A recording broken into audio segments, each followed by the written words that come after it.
भारत की महिला cricket team ने 2025 में ऐसा इतिहास रच दिया है जिसे सदियों तक याद रखा जाएगा।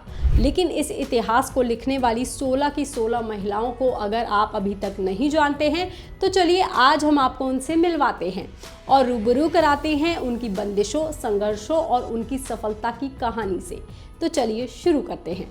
इस टीम में सबसे पहली मेंबर हैं और इस टीम की रीढ़ की हड्डी हैं हरमनप्रीत कौर, जो इस टीम की कैप्टन और मिडिल ऑर्डर बैटर भी हैं। हरमनप्रीत पंजाब की मोगा की रहने वाली हैं और उनकी कहानी एक छोटे से गांव से शुरू हुई थी, लेकिन आज वो राष्ट्रीय और अंतर्राष्ट्रीय क्रिकेट तक खेल चुकी हैं। बचपन में जब वो लोकल बॉयज़ के साथ क्रिकेट खेला करती थी तो उनके पिता हरमंदर सिंह ने हमेशा उनका हौसला बढ़ाया और यकीन रखा कि उनकी बेटी स्पोर्ट्स में आगे बढ़ेगी। हरमनप्रीत की सबसे यादगार इनिंग्स 2017 वर्ल्ड कप सेमीफाइनल्स में 171 रन की रही थी, जिसे देखते ही वो राष्ट्रीय पहचान बन गई थी। उनके कोच ने उनके टैलेंट को पहचाना था और उनके खेल को निखारा। हरमनप्रीत ने साल 2013 में इंग्लैंड के खिलाफ पहला ओडीआई सेंचुरी और 2018 में अपना पहला T20 इंटरनेशनल सेंचुरी मारा। आज वो इंडिया की पहली women's world cup winning captain है, जो मोगा की एक मशहूर शख्सियत बन चुकी है और इंडिया में आज उन्हें सब पहचानते हैं।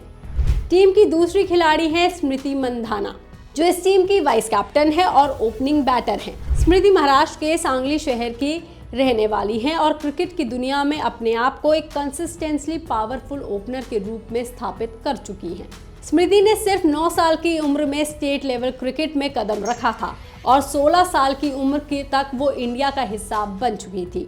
उनका ड्रीम है दुनिया की सबसे बेहतरीन ओडीआई बैटर बनने का और अब वो अपने लक्ष्य के काफ़ी करीब पहुंच चुकी हैं। हम आपको बता दें, हरमनप्रीत के साथ उनका पार्टनरशिप इस पूरी टीम के लिए बहुत कीमती है। अगली खिलाड़ी है जेमिमा रॉजर्स, टीम की बैटर जो मुंबई के बांद्रा से आती हैं। जेमिमा की जर्नी एक मल्टी फेस एथलीट के रूप में थी, जिन्होंने कई स्पोर्ट्स खेले लेकिन क्रिकेट में अपनी पहचान बनाई। 17 साल की उम्र में ही उन्होंने इंडिया के लिए डेब्यू कर लिया था, जो उनके लिए एक सपना था जिसे उन्होंने इतनी कम उम्र में ही सच कर दिखाया। जेमिमा की सबसे बेहतरीन इनिंग्स हमें सेमीफाइनल में ऑस्ट्रेलिया के खिलाफ देखने को मिली, जिसमें उन्होंने 127 रन की अनबीटेबल बैटिंग की, जिसने इंडिया को जीत दिलाई। उनकी बैटिंग और फील्डिंग दोनों की ही लोग तारीफ कर रहे हैं। इसके बाद टीम में आती है दीप्ति शर्मा, जो एक ऑलराउंडर हैं और उत्तर प्रदेश के आगरा से ताल्लुक रखती हैं। लेकिन दीप्ति सिर्फ क्रिकेटर ही नहीं, उत्तर प्रदेश पुलिस में डिप्टी सुपरिटेंडेंट ऑफ पुलिस यानी कि DSP भी हैं और उनकी जर्नी काफ़ी इंस्पायरिंग है। उनका क्रिकेटर बनने का सपना परिवार के समर्थन के बिना कभी आसान नहीं हो पाता। उनके भाई ने नौकरी छोड़ करके दीप्ति को ट्रेनिंग दी थी और उनको पूरी तरह से टीम इंडिया के लिए तैयार किया। दीप्ति ने भी स्पिनर बनने के लिए अपना स्टाइल बदला और टीम के लिए वो लगातार 150 प्लस विकेट और एक हाईएस्ट इंडिविजुअल स्कोर भी बनाया है। उनकी कहानी एक प्रेरणा है कि कैसे लगन से मुश्किल रास्ते आसान हो जाते हैं। अगली खिलाड़ी है ऋचा घोष, जो टीम की विकेटकीपर बैटर हैं और वेस्ट बंगाल के सिलीगुड़ी से आती हैं। ऋचा ने अपनी सबसे बेहतरीन ट्रेनिंग अपने घर पर की है। अपने घर की छोटी सी जगह पर खिड़कियों को तोड़कर प्रैक्टिस करते करते उन्होंने अपने पावर हिटिंग और विकेट कीपिंग स्किल्स को सजाया है। 16 साल की उम्र में जब उन्होंने T20 इंटरनेशनल में डेब्यू किया था, तब से वो अपनी कलाकारी से टीम को मजबूती देती आ रही हैं। इसके बाद आती है Harleen Deol, top order batter और चंडीगढ़ की बेटी। वो वैसे तो शिमला से ताल्लुक़ रखती हैं, लेकिन शिमला से शिफ्ट होकर के चंडीगढ़ आई, जहां उन्होंने अपने क्रिकेट करियर में इम्प्रूव किया। उनको अपने फेमस कैच के लिए जाना जाता है, जो उन्होंने इंग्लैंड के खिलाफ ओडीआई में लिया था। इसी कैच ने उनको वायरल बना दिया था और अब वो टीम में एक मजबूत बैटर हैं। अगली खिलाड़ी है प्रतिका रावल, टीम की ओपनिंग बैटर हैं और दिल्ली की रहने वाली हैं। वो आज महिला टीम का हिस्सा हैं, लेकिन उनकी ट्रेनिंग लड़कों के साथ हुई है। जी हाँ, वो लड़कों के साथ खेलते हुए पहली लड़की ट्रेनी बनी थी, क्योंकि उनके पिता BCCI के अंपायर हैं, जिन्होंने उन्हें क्रिकेटर बनने के लिए सबसे ज़्यादा प्रेरणा दी है। प्रतिका ने न सिर्फ क्रिकेट में अपनी पहचान बनाई है, बल्कि पढ़ाई में भी वो काफ़ी आगे हैं। वो हमेशा टॉपर में शामिल रही हैं, इसलिए उनकी एकेडमिक्स अचीवमेंट भी काबिलिए तारीफ है। टीम में शामिल है उमा चैत्री, जो नॉर्थ ईस्ट की तरफ से पहली बार वर्ल्ड कप स्क्वाड में शामिल हुई हैं। असम के गोलाघाट की ये खिलाड़ी MS धोनी और हरमनप्रीत कौर की सबसे बड़ी फैन हैं और उन्हें बांग्लादेश मैच में इंजरी रिप्लेसमेंट के तौर पर अपना डेब्यू किया था, लेकिन इस डेब्यू से भारतीय टीम को काफी फायदा हुआ। इसके बाद आती है फास्ट बॉलर क्रांति गौड़, जो मध्य प्रदेश के गुवारा से आती हैं। क्रांति स्केड्यूल ट्राइब बैकग्राउंड से आती हैं और उन्होंने अपने करियर की शुरुआत टेनिस बॉल क्रिकेट से की थी। घर में पैसों की दिक्कत के बावजूद उन्होंने अपने कोच के साथ और उनकी गाइडेंस में अपनी कला को सुधारा और इंग्लैंड के खिलाफ अपने 6 विकेट और 52 रन्स का रिकॉर्ड बनाया। इसकी अगली खिलाड़ी है स्नेह राणा। उत्तराखंड के पहाड़ों की राजधानी देहरादून से आती हैं। राणा एक स्पिनिंग ऑलराउंडर हैं, जिन्होंने आउटडोर गेम से अपनी खेल की शुरुआत की और डोमेस्टिक क्रिकेट में अपनी जोड़ी बनाई। उनका कमबैक विमेंस प्रीमियर लीग के जरिए हुआ था, जहां उन्होंने अपने पावर हिटिंग और बॉलिंग दोनों को बेहतरी दी थी। अगली खिलाड़ी है रेणुका सिंह ठाकुर, जो हिमाचल की रहने वाली हैं। इन्होंने अपने पिता के देहांत के बाद मां की मदद से HPCA एकेडमी ज्वाइन की और स्विंग बॉलिंग में अपना नाम बनाया।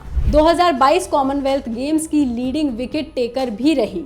इन्हें कॉमनवेल्थ गेम्स ने ही अच्छी पहचान दिलाई थी और आज वो भारतीय टीम की एक इम्पोर्टेंट खिलाड़ी हैं। अगली खिलाड़ी है हैदराबाद की अरुणाधति रेड्डी।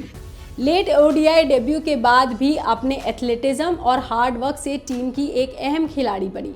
उनका चाइल्डहुड आइडल कोई और नहीं, हम सबके फेवरेट MS धोनी हैं। फिर आती है राधा यादव, जो टीम की स्पिन ऑलराउंडर है। राधा मुंबई और बड़ौदा से हैं। उनकी कहानी बहुत इंस्पायरिंग है, क्योंकि वो एक सब्जी बेचने वाले के परिवार में पैदा हुई थी, लेकिन मुंबई की गलियों से लेकर बड़ौदा उन्होंने अपनी हर टीम में जगह बनाई और नेशनल टीम तक का सफर पूरा किया। ये सब उनके डेडिकेशन और हार्ड वर्क का सबूत है। वो अपनी फील्ड में सबसे बेहतरीन मानी जाती हैं, क्योंकि उन्होंने लगातार 27 T20 इंटरनेशनल मैचेस में विकेट लेने का रिकॉर्ड बनाया है। फिर आती है अमनजोत कौर, जो टीम की पेस ऑलराउंडर हैं और चंडीगढ़ की रहने वाली हैं। जब अमनजोत छोटी थी तब उनके पिता कारपेंटर का काम किया करते थे और एक दिन उन्होंने देखा कि उनकी बेटी बहुत दुखी है, क्योंकि गली के लड़के अमनजोत को अपने बैट से खेलने नहीं देते थे, क्योंकि अमनजोत के पास क्रिकेट खेलने के लिए बैट ही नहीं था। तब पहली बार उनके पिता ने खुद उन्हें लकड़ी का बैट बना के दिया। अमनजोत ने इसी बैट से अपने करियर की शुरुआत की थी और इंडियन टीम में अपनी जगह बना ली। मेजर इंजरीज ने उन्हें अलग कर दिया था। वो इंजरीज के बावजूद अपने दम पर वापस आई और अब टीम में एक इम्पॉर्टेंट हिस्सा हैं। अगली खिलाड़ी है श्री चरणी, जो लेफ्ट आर्म स्पिनर हैं और आंध्र प्रदेश की रहने वाली हैं। इन्होंने हैदराबाद के गच्चीबावली साई सेंटर से ट्रेनिंग लेकर के अपनी बॉलिंग में निखार किया और टीम इंडिया में अपनी जगह बना ली। और इस लिस्ट के आखिर में आती हैं टीम की सबसे इम्पोर्टेंट खिलाड़ी शेफाली वर्मा, जो टीम की ओपनिंग बैटर हैं और हरियाणा के रोहतक से बिलोंग करती हैं। इन्होंने बचपन में अपने बाल काट दिए थे और बॉयज टीम में क्रिकेट खेला था, जहां उन्होंने अपने एग्रेसिव बैटिंग से सबका दिल जीत लिया था। वो क्रिकेट के गॉड कहे जाने वाले सचिन तेंदुलकर का भी रिकॉर्ड तोड़ चुकी हैं। जी हाँ, इन्होंने सचिन की यंगेस्ट हाफ सेंचुरी का रिकॉर्ड तोड़ा है, जो उनका अब तक का एक बड़ा अचीवमेंट है। वो इंडिया की पहली under-19 world cup winning captain भी बनी हैं और इन्हीं 16 महिलाओं को मिलाकर के इंडियन विमेन क्रिकेट टीम बनी, जिसने एक साथ मिलकर के पूरे भारत के लिए एक नया इतिहास रच दिया।